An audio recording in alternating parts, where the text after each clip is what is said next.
आपको खुदा का कसम, खुदा का वास्ता यार, बंद करो इन बकवासों को अपने स्टेजों से। एक शख्स बगदाद में रहता है, बगदाद मोहल्ला में।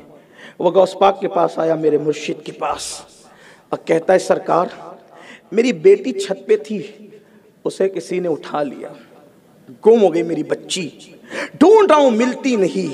ऐसा कब कहा था?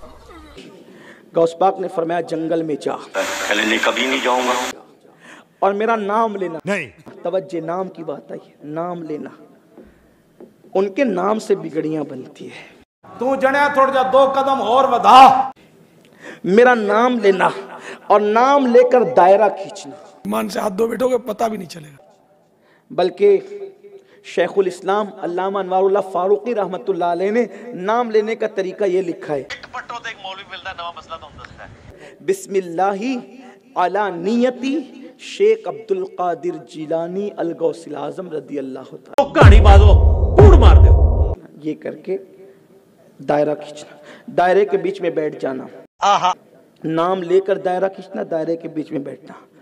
फिर मखलूक गुजरेगी, कोई तेरे पास आएगा, आकर के तेरी फरियाद पूछेगा, वो बात कर लेना उससे। अच्छा, गौस पाक का वो गुलाम था, दायरा खींच के बैठ गया। रात, जंगल की रात, यार ना कर। अलग अलग डरावनी शक्ल के लोग गुजरते गए, अजीब अजीब चेहरे वाले गुजरते रहे। फंसा दिया ना तूने मुझे। कुछ बिगाड़ा नहीं, जिन्नात थे वो सब, और जिन्नात कुछ नहीं बिगाड़ते गौस पाक के सच्चा नाम लेवा का। अब ये तो किसी किताब में नहीं लिखा। ये बेचारे बैतुल माल के पैसे पे पलने वाले अपना क्या बिगाड़ सके। तेनू विच किसने चमचा बनाया कड़छा? ये बात इतनी कोई गुलाम बने, कहानी किस्से की बात नहीं हो रही, हकायक।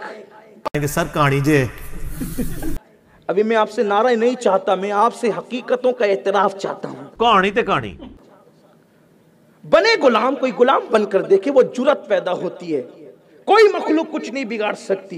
ये कहते हुए मुझे अच्छा नहीं लग रहा है कि इनका दिमागी तवाज़ुन कुछ ठीक नहीं है। गुजरते रहे, आखिरी में कर्रो फर के साथ आया, देखकर लगता था कोई बादशाह है।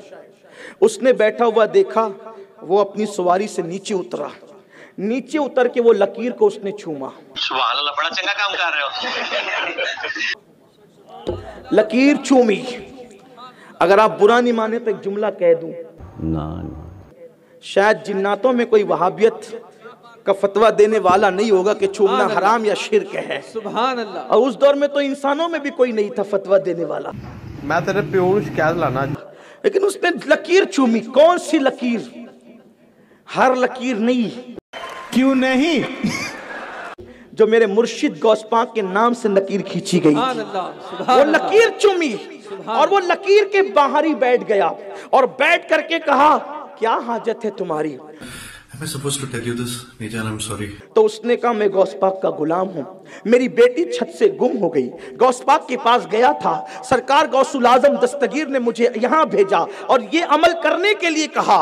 उसने कहा कि इस बदबख्त गुस्ताख ने इस गुलाम गौस आजम की बेटी ली है, उसको बुलाया जाए। उसको पकड़ के लाया गया तो बच्ची भी उसके पास मौजूद थी, वो जिन भी मौजूद था।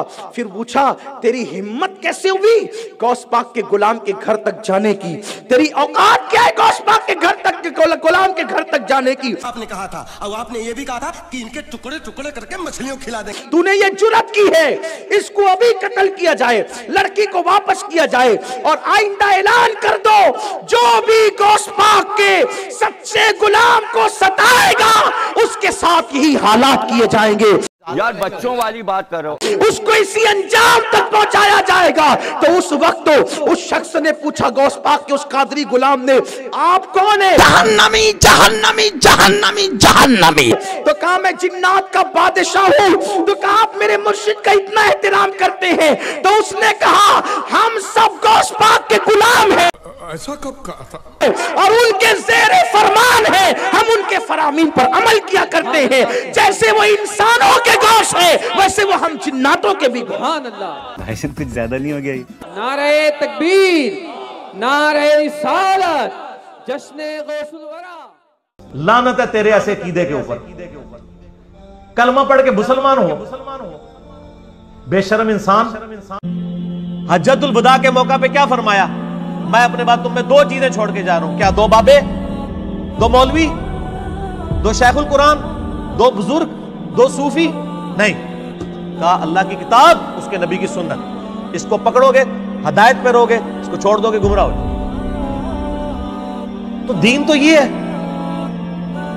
एक बंदा आपको कुरान सिखा तो रहा है लेकिन खुद कुरान पे अमल नहीं कर रहा, तो उसका कुरान का सिखाना क्या है?